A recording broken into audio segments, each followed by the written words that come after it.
Buenas noches. En este trabajo final de opinión pública decidí abordar el tema de la Copa Mundial de Fútbol que actualmente se está celebrando en Estados Unidos, México y Canadá. Elegí este tema porque sin duda es uno de los temas más relevantes en este momento, aunque sea solo por el hecho de que se está jugando en México y como sabemos el fútbol es por mucho el deporte más popular del país y pienso darles algunas razones, argumentos de por qué esta copa debió jugarse solamente en México. Comenzando sin duda porque dos que son considerados los mejores jugadores de la historia fueron campeones del mundo aquí, el Rey Pelé en 1970 y Diego Armando Maradona en 1986. Sin embargo, en esta ocasión, de los tantísimos partidos que va a haber en el Mundial, unos cuantos les tocó a México, ganando solamente jugar la inauguración y hasta la fase de octavos de final. Las razones que considero por las que debió jugarse en México es que en los Estados Unidos es otro tipo de sociedad, pero independientemente de eso, no les gusta tanto el fútbol. O sea, ha habido muchos reportes de que no se siente el ambiente mundialista en el vecino país del norte, porque de hecho yo tengo el dato de que es el cuarto deporte más popular en ese país. Obviamente debajo del béisbol con sus grandes ligas, el fútbol americano con su Super Bowl y el básquetbol con la NBA. Hace poco de hecho le ganó al hockey sobre hielo, un hockey sobre hielo que uno no pensaría que es muy popular, pero en ese país lo es. También considero que este ha sido el mundial más polémico de la historia. ¿Pero por qué? Bueno, doy mis argumentos. El más relevante de los temas, por lo que lo considero es sin duda por el la bochornosa manera en la que trataron a los integrantes de la selección de Irán, que como todos sabemos, actualmente está la guerra entre los Estados Unidos e Irán, y pasaron lo político, lo militar, lo geopolítico al terreno deportivo, cuando dichas cosas ni siquiera deberían estar relacionadas, pero siempre a lo largo de la historia lo hemos visto. Empezó desde que no pueden quedarse hospedados en Estados Unidos, a pesar de que sus tres partidos son en suelo americano, la FIFA no se los quiso cambiar al jugar en México o en Canadá. Ellos se tenían que quedar su sede de concentración en Tijuana, teniendo que viajar cada partido muchos kilómetros con el desgaste físico que eso conlleva. Y a pesar de ello, empataron sus tres partidos en su grupo, siéndoles aún así insuficiente para calificar. Y en el último partido les anularon de forma polémica un gol que les hubiera dado la clasificación a 16avos de final. Otro aspecto polémico sin duda son las visas. A muchos integrantes, incluso de los cuerpos técnicos y de los equipos en general, se las negaron. El más sonado posiblemente fue cuando al capitán de la selección de Irak lo interrogaron nada más pisar suelo americano.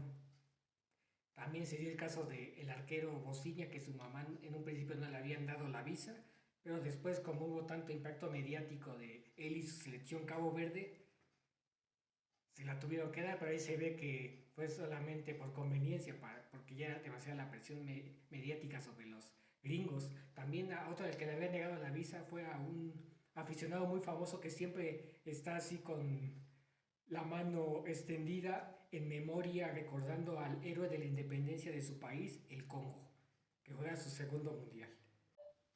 Otro aspecto polémico sin duda son los viajes que han tenido que hacer todos los equipos para jugar sus partidos en las sedes que están muy distantes entre sí, al jugarse en tres países diferentes. De hecho, aunque hubiera sido solamente en Estados Unidos, está gigante el territorio del vecino del norte, con el desgaste físico que eso conlleva para los equipos. Otro aspecto que no puedo dejar de mencionar es el relacionado al el precio de los boletos para los partidos. Es sacarse un ojo de la cara comprar uno. Vi el dato y el partido más barato para ir ver a jugar a México en uno de sus partidos de fase de grupos fue de 25,000 pesos por persona. Una locura. Eso está totalmente fuera de alcance de la mayoría del nivel socioeconómico de México. Aunque podría ser que, de acuerdo al ingreso de los en Estados Unidos y Canadá, quisieran mantener los mismos precios aquí, pero es totalmente irreal. Eso me recuerda un poco al TEMEC, que hizo una nueva versión del Tratado de Libre Comercio Donald Trump, que una de las cosas que le reclamaban a México fue que Canadá y Estados Unidos, al ser primer mundo, querían que en México se pagaran sueldos igual, pero pues, aquí nunca le iban a hacer eso finalmente. Ahora, ¿le conviene a un país organizar la Copa del Mundo? Les puedo decir que claramente no, sobre todo si es un país en vías de desarrollo, como ahora México, o en su momento Brasil, el país amazónico, está actualmente endeudado en buena parte gracias a esos enormes gastos que no podía permitirse en 2014, porque no tenía la infraestructura adecuada en ese momento. Te la creo que a países desarrollados como Estados Unidos, Canadá o en su momento Qatar, ellos sí pueden porque tienen mucho, o es que mucho dinero finalmente.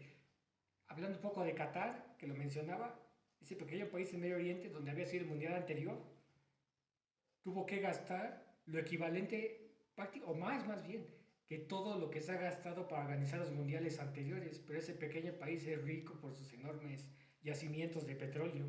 Y también, regresando un poco al tema del que les decía de los traslados de los viajes y eso que le afecta a los jugadores, tener que recorrer muchas distancias partido a partido. En Qatar siento que por eso fue el mejor mundial de la historia en ese aspecto, porque prácticamente como es un país muy pequeño, todos los partidos se jugaron en Doha, su capital, por lo que los equipos prácticamente, todos los estadios están demasiado cerca uno de otro. Pero sin duda, dicho país también carga con la polémica y el peso, el gran señalamiento de que prácticamente todos sus estadios fueron construidos con mano de obra muy barata, casi casi trabajos forzados, que la gente, mucho proveniente de la India, Bangladesh, esos países de Asia muy pobres, a base de engaños y falsas promesas, los habían convencido de irse a trabajar ahí. El fútbol es sin duda un gran fenómeno social que mueve multitudes. Lo vemos actualmente que en cada partido de la selección mexicana que juega, prácticamente, por decirlo de una forma, el país se paraliza. Como hoy, precisamente, que va a jugar contra Ecuador en 16avos de final. Y ya no digamos, ya ni quiero imaginar cómo va a estar si sigue avanzando de rondas del torneo. Aquí en la misma escuela siglo XXI lo vimos que pasaron el partido inaugural contra Sudáfrica y pudimos ver como toda la emoción de la gente al anotar los goles. Recuerdo que en esta escuela también me tocó ver un partido de México contra Polonia en el Mundial de Qatar 2022 a finales de ese año. Recuerdo que yo ni siquiera me agradaban esos, porque la veía de muy mal nivel esa selección mexicana del 22. Pero recuerdo una atajada de Ochoa Lewandowski, que fue yo creo que el mejor momento de esa selección mexicana que quedó en fase de grupos. Ahora sí que ahí me contagié de todos los compañeros que estábamos ahí juntos, toda la emoción que gritaron cuando atajó ese penal Ochoa. Incluso hoy mismo, en muchas oficinas, leí que les permitieron trabajar desde sus casas para no tener contratiempos y regresar tranquilamente a su casa y estar tranquilamente en su casa para ver el partido. Pero ya hablando futbolísticamente, estrictamente, ¿quiénes son los máximos favoritos para ganar la justa? Considero que en primer lugar está Francia por su gran poderío ofensivo que tiene. Tranquilamente podría armar dos cuadros muy competitivos de tanto jugador que tiene, sobre todo en ofensiva. Comandado por Kylian Mbappé como 9, el jugador del Real Madrid, puede jugar de extremo derecho de Dembélé, Balón de Oro, y el nuevo crack mundial, Michel Olis, de número 10. Y de los de izquierda, el otro extremo del PSG, Doué. Otro gran candidato sin duda es el campeón vigente Argentina, de la mano todavía de Lionel Messi, quien sigue rompiendo récords de goleo y arrastrando multitudes con sus grandes jugadas. Sin duda, es el gran candidato también. Y otro, en tercer lugar, el que pongo es posiblemente España, que en los primeros partidos como que se le ve todavía que no se suelta mucho, pero sin duda tiene gran nivel, el actual campeón de Europa. ¿Cómo pienso que le irá a México? Estos tres primeros partidos de fase de grupos fueron prácticamente ante rivales no tan endebles, pero sí totalmente accesibles: Sudáfrica, Corea del Sur y Chequia. Ahora sí se le viene Ecuador, un peldaño más alto de dificultad. Justo lo que se puede decir, lo que uno quería para que se le vea más exigencia a la selección mexicana, porque claramente sí tiene todo para poder ganarle a dicho rival, y si pasa ya iría contra Inglaterra, que ahora sí es un rival totalmente diferente. ¿Qué jugadores a seguir les digo que deben tomar en cuenta? Sin duda, Lionel Messi, quien tiene el récord de goles en la Copa del Mundo con 18 y lo va a seguir elevando. Va en una pelea mano a mano con Mbappé en ese récord. Hablando del francés, sin duda es quien en el próximo mundial por edad prácticamente fácilmente va a superar ese récord de goleo, obviamente por edad. Es un gran jugador ese Mbappé, y ahora parece que ya lo están haciendo jugar un poco más sacrificado en defensa, lo que sin duda le va a ayudar todavía más a la selección francesa. Bueno, y ya llegando al final, como conclusión, me gustaría decir que el fútbol, sin duda, sobre en buena parte, viendo ya el mundial, sin duda te hace sentir bien si eres un gran apasionado del mismo, queriendo ver, no quiero decir todos los partidos, pero sin duda queriendo ver el máximo de partidos posible, sin importar nada.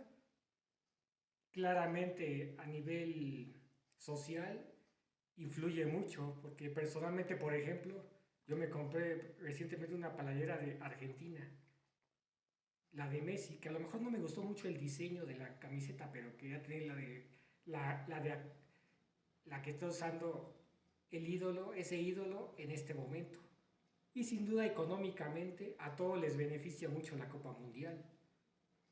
Sobre todo a la FIFA, que no lo había mencionado, pero ellos se llevan una enorme tajada de dinero porque el país organizador tiene que, en lo que construye, organiza todo, tiene que poner toda la plata. Y ellos se llevan todo lo de las entradas, beneficios con patrocinadores, entre otras cosas. Y sin duda también los vendedores, los dueños de hoteles o cerca de zonas turísticas, sin duda también son grandes beneficiarios, porque toda la avalancha de turistas que tenemos, ya lo vimos en Monterrey, Guadalajara y la Ciudad de México, que son las tres sedes que ha tenido México para esta Copa del Mundo. Y bueno, eso ha sido todo, tratando un poco el tema del Mundial de Fútbol.